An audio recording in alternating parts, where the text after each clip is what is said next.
ওমর জিজ্ঞাসা করলেন, তুমি কেন কাঁদো?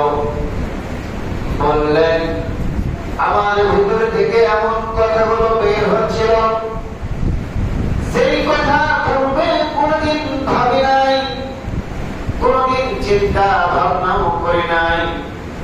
যখন ওই হজের ওই তিলাওয়াত করলাম, এমন তো অবস্থায় মহান নবীর সাথে মনে হলো আমার আত্মা মৃত হয়ে গেল। বলি সুবহানাল্লাহ। যত কথা বলছি মনে হয় আমার প্রভু আমার আল্লাহ আমার কথার অ্যানসার দিচ্ছিল। এমন তো অবস্থায় চোখে পানি বেরোচ্ছিল। আমি কখনোই চিন্তা ভাবনা করি নাই, কখনো জানতে চাই নাই, কিন্তু আমার চোখে এমন ভাবে পানি বের হচ্ছিল, দুনিয়ায় কোনো আমার সেন্স নাই। আল্লাহ তাআলার সাথে আমার মনে হয় কথা হচ্ছে। বলি সুবহানাল্লাহ। ওমর রাদিয়াল্লাহু তাআলা বললেন, ও ভাই, কি কথা তুমি বললে, একটু কি বলা যায়? তিনি মুস্কি হাসি দিয়ে বললেন, আপনি যেহেতু আমিরুল মুমিনিন, আপনি শুনতে চেয়েছেন, আমি সর্ব সময় বলতে পারি এমন কথা। যখন আমি ওই কাবার ফিরাত করলাম, এমন তো অবস্থায় মনে হলো পৃথিবীর সমস্ত সম্পদ বিক্রয় করে হলো আমি যে শান্তির জন্য আমি এই দেশ থেকে ওই দেশে আমি চলাচল করতাম, শান্তি খোঁজার জন্য আমি কত চেষ্টা করেছিলাম, কেনার জন্য অনেক কিছু করেছিলাম, শান্তি কোথায় পেলাম না। কিন্তু এদের যখন এই চাদরটা করলাম, সঙ্গে সঙ্গে আমার আত্মা শান্তিতে ভরে গেল। বলে সুবহানাল্লাহ। শুধু তাই না, রাসূল আকরাম সাল্লাল্লাহু আলাইহি ওয়াসাল্লাম বর্ণনা করেছেন যে ব্যক্তি কাবা শরীফের দিকে দু চোখ নয়ন ভরে তাকিয়ে দেখবে, আল্লাহু রাব্বুল আলামিন এই চোখের গুনাহগুলো আল্লাহ মাফ করে দিবে। সুবহানাল্লাহ।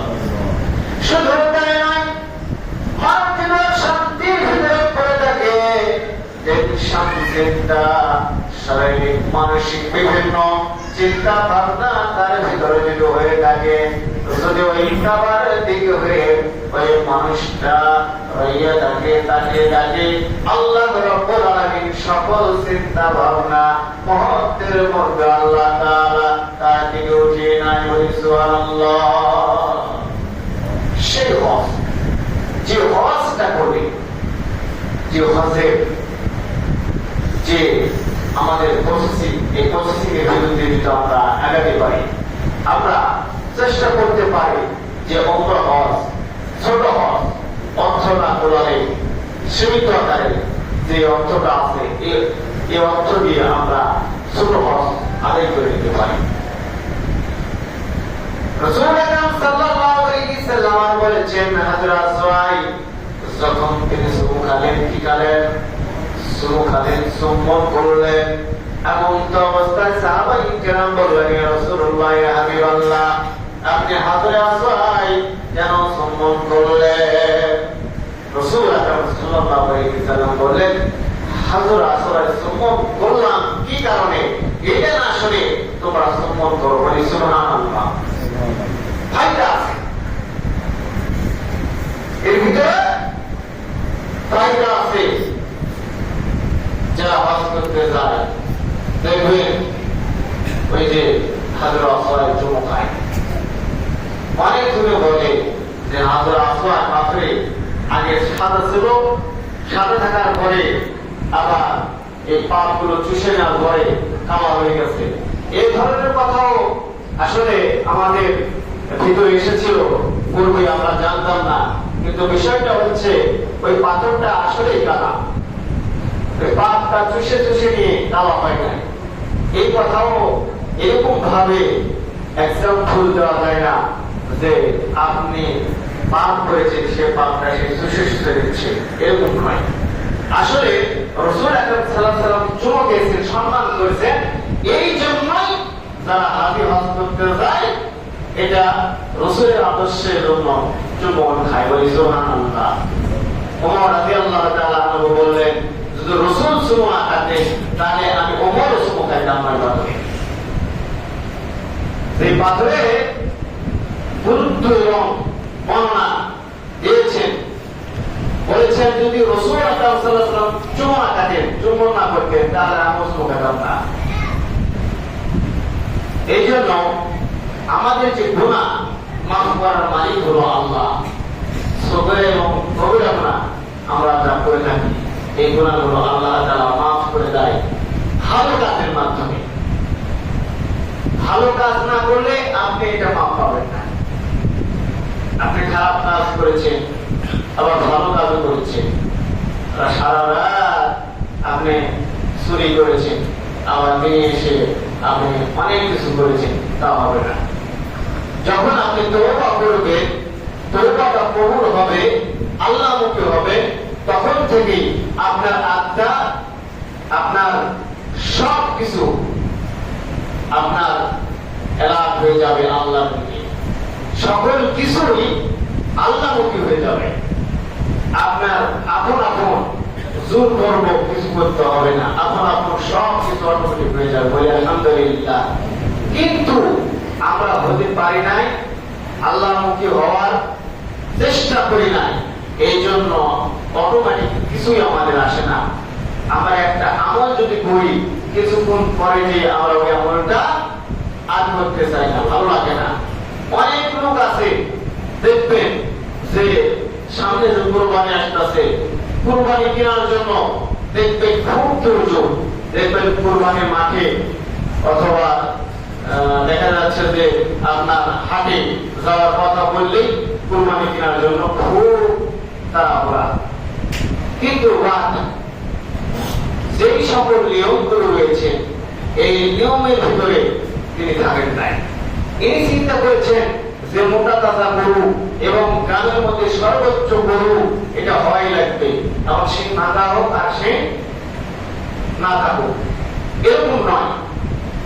আপনাকে এরকম নিয়ত করতে হবে যে নিয়তটা হচ্ছে আমি আল্লাহ তাআলাকে সন্তুষ্ট করব, এই উদ্দেশ্যে আমি আল্লাহ তাআলাকে সন্তুষ্ট করার উদ্দেশ্যে কুরবানি করব এবং কুরবানি কিনব, এটা আপনার নিয়ত থাকতে হবে এবং ভালো ব্যক্তিত্ব হবে, বাছাই করে, এটাই নিয়ম।